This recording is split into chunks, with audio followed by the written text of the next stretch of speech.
Hello friends, welcome to my channel, or welcome back if you have been here before. Today we are going to be doing a little quarter 1 recap.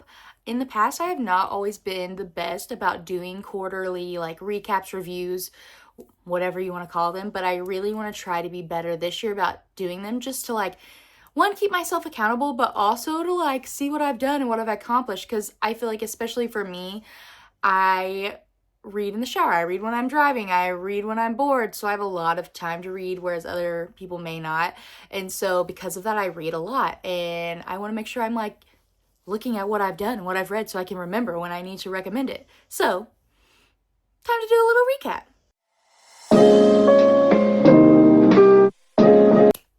Quarter 1 total, I read 73 books. In January, that came out to about 19 books. In February, I had my biggest reading month overall. I did a lot of traveling in February. I was on airplanes, I was in cars, so I was able to do a lot of reading. I also reread a lot of books in February. My total number of books in February was 30 books, which is psychotic. I understand that. I recognize that in myself. I'm just not going to change it. And in March, I read a total of 24 books. So 73 books in total. I feel like it's pretty even most months, besides the bizarreness of February, which I feel like is pretty good. I'm steady, I'm good. Out of those, 16 of those books were audiobooks, and 31 of those books were physical books, and 26 of those were ebooks on my Kindle. When I say on my Kindle, I'm really bad about not using my actual Kindle. I pretty much just read on the Kindle app on my phone, which is terrible for my eyesight. I need to use my regular Kindle. Let me know if you also have that problem, because I need a support group for people who need to use their Kindle more. Anyway, I digress. So, like I said, this year has really been a year of rereading for me. I'm doing a slow Throne of Glass reread with my best friend, about a book a month in that series, so it'll take the whole year. I reread the entire Shatter Me series in quarter 1, and I reread the Addicted Calloway Sisters series. And that's probably not where I'm going to start with rereads this year. I'm probably going to keep doing more. But a total, out of my 73 books for quarter 1, 25 of those were rereads. And they were all amazing, and I recommend doing rereads of your favorite books. The other books will still be there when you're done. My 73 books, 6 of those were advanced reader copies that I got from authors and read in exchange for honest reviews, and I loved almost all of my ARCs this month, which is not normal for me. I feel like those are a little bit hit or miss.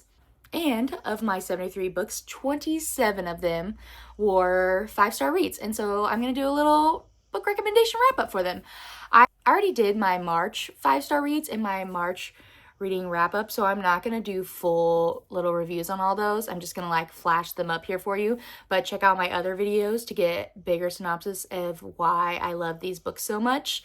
But we're going to work backwards, so we're going to March, February, then January for this 5-star reads. So for March, my 5-star reads were Some Kind of Perfect by Krista and Becca Ritchie, Whatever It Takes and Wherever You Are by Krista and Becca Ritchie, Sunrise on the Reaping, Crown of Midnight, Rebel Witch, Merit, Beautiful Exile.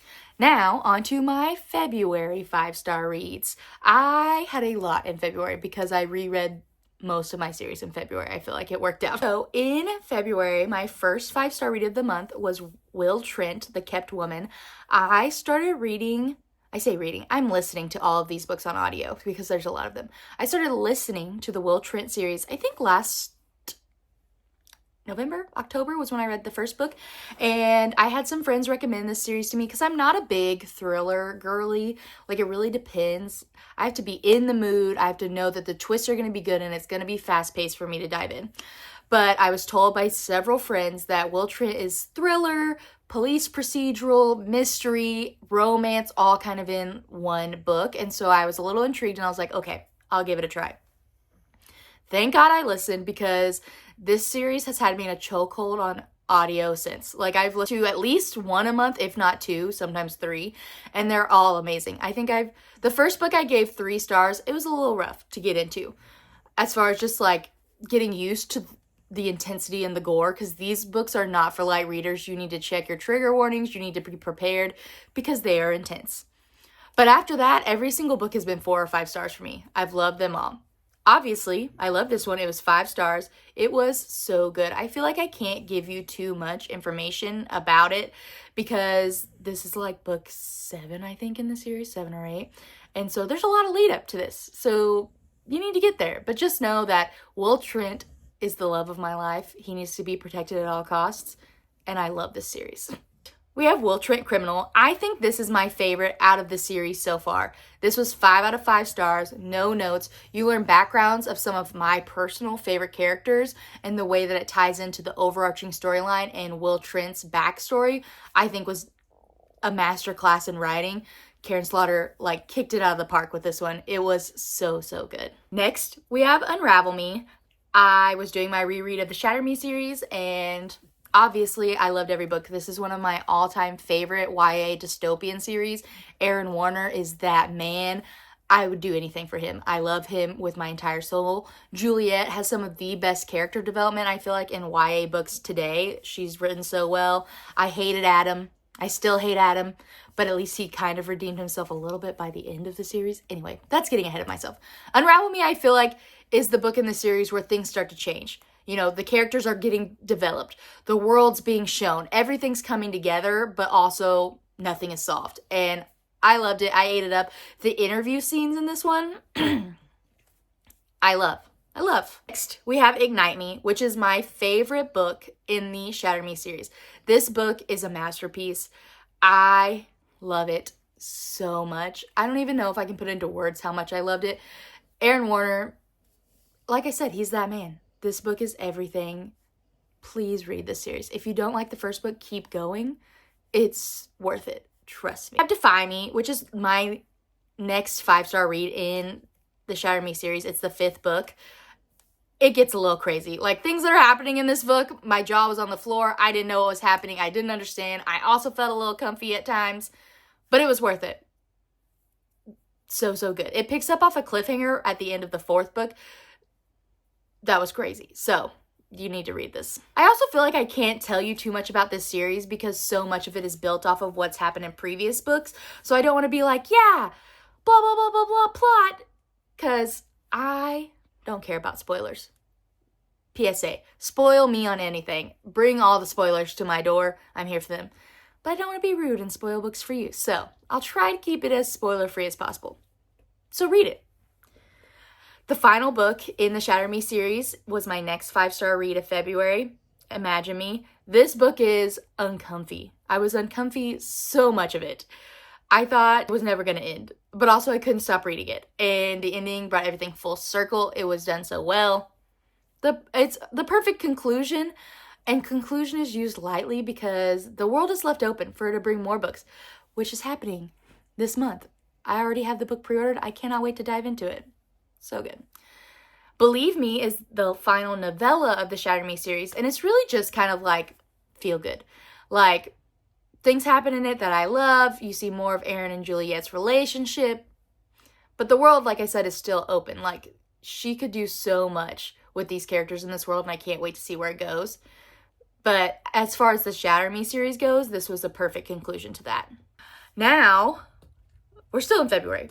We're going to be in February for a minute, but now we're in the rereads that I did of the Addicted Calloway Sisters series, which if you know me, if you've heard on these videos or on my book talk or on my Bookstagram, I love this series so much. My first 5-star read out of the reread of this series was Kiss the Sky. This was my favorite book in the series, hands down. It's one of my all-time favorite books. Rose Calloway Cobalt is my soul sister. I relate to her so much. Connor Cobalt is the love of my life. I have a lot of those and I'm unashamed. He's definitely at the top of the list though.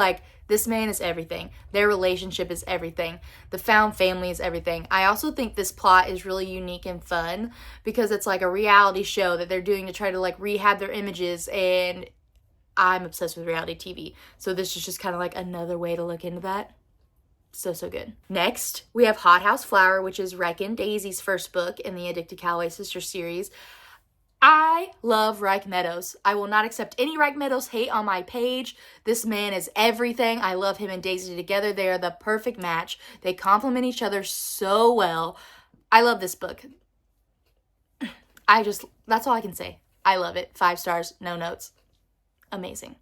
Next, Addicted After All. This is the final book of Lily and Lo's series within the Addicted and Calloway Sisters series.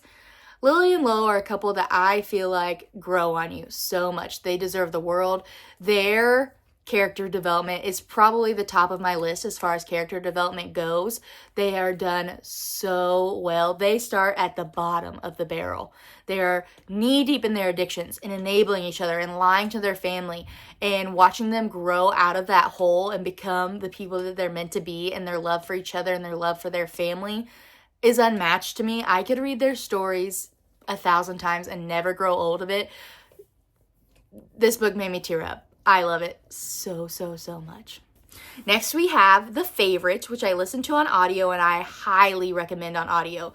I think this book is basically Daisy Jones and the Six meets Carrie Soto is back, meets the toxicity of Magnolia Parks, which is like a perfect book for me. I love all of those things.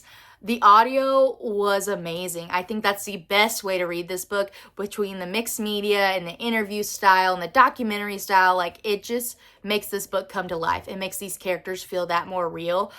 Also, it made me obsessed with ice dancing, and I want to learn everything I can about it before the Olympics. And so you should definitely check this one out. Now we're back to the reread of the Addicted Calloway Sisters series with Fuel the Fire. Is the second book of Rose and Connor's point of view, and it's an emotional roller coaster. This whole book had me devastated. They're amazing. They are a power couple. They are everything. And we have Long Way Down, which is the last book in Reich and Daisy's point of view solely, and also the final book of the actual Addicted Calloway Sisters series.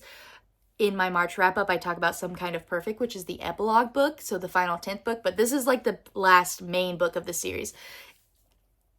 Again, emotionally devastating. I cried the hardest in this book out of any of them. I feel like Daisy's depression was written so well and was so relatable, and the journey that Wright goes through crushed my soul. I cried so hard. There's unexpected twists. There's just so much depth in the characters. I could talk about it forever, honestly. And the ending kind of ties everything together and has one of my all-time favorite quotes. It's so good. If you take anything away from me, it's that you should read the Addicted Calloway Sisters series. 1,000%. And those are all of my February 5-star reads. So now we're going back to the final month of this quarter one wrap-up, which is January. In January, I had 7 5-star reads overall. The first 5-star was Will Trent Undone. Again, like I said in my previous little montage about how much I love this series, the audio is so good. I think it's Kathleen Early. I think that's the narrator's name, and she does a phenomenal job of just like bringing these characters to life, even though it's just her. I can't give you much about it because you need to go in blind and just read it, but it's so good. Next, we had Ruthless Vows. Divine Rivals was one of my favorite books of last year. I loved it. I thought it was unique. I thought it was lyrical. I thought it was atmospheric. I thought it was beautiful. 5 out of 5 stars. I did not love this one as much as Divine Rivals. Divine Rivals is my favorite. This was still 5 stars.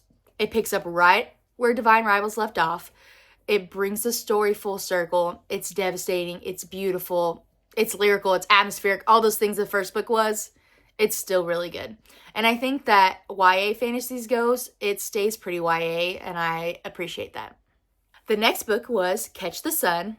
Again, this is technically marketed as YA. I do not think it should because there is spice in it. The spice happens after they're 18 years old, but I don't care.